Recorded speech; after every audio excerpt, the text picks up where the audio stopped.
जय श्री राम दोस्तों। कहते हैं अक्सर महाराज जी अपने भक्तों को सपनों के माध्यम से मैसेज दिया करते थे।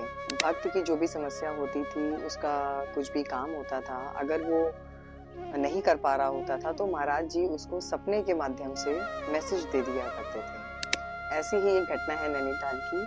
श्रीमती मंजू शादी से पहले जब कैंची धाम जाया करती थी तो महाराज जी के लिए भोग में कुछ ना कुछ वो जरूर लेके जाती थी और साथ में उनके पीने के लिए पानी भी लेकर के जाया करती थी।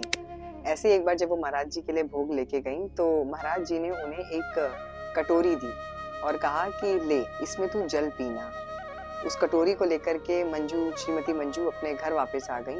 उसके बाद में फिर उनका विवाह हो गया। उन्होंने उस कटोरी को बहुत अच्छे से अपने पास रखा और विवाह के बाद वो उस कटोरी को अपने साथ ससुराल लेकर के गई। कुछ सालों के बाद में वो बहुत बीमार पड़ी। उन्हें ऐसा लगने लगा कि अब वो नहीं बचेंगी, तो उन्होंने अपने पति और बच्चों को बताया कि क्या क्या चीजें कहाँ कहाँ रखी हुई हैं। तभी उस रात उनको एक स्वप्न आया और स्वप्न में महाराज जी ने उनको आदेश दिया कि उस कटोरी से जल पी।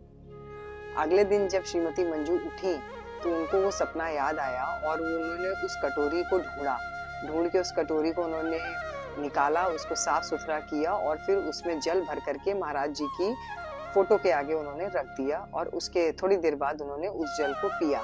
इस तरीके से उन्होंने करना शुरू किया वो और धीरे धीरे उनकी सेहत में सुधार होना शुरू हो गया। धीरे धीरे उनकी सेहत सही होने लगी। एक दिन वो पूरी तरीके से स्वस्थ हो गए।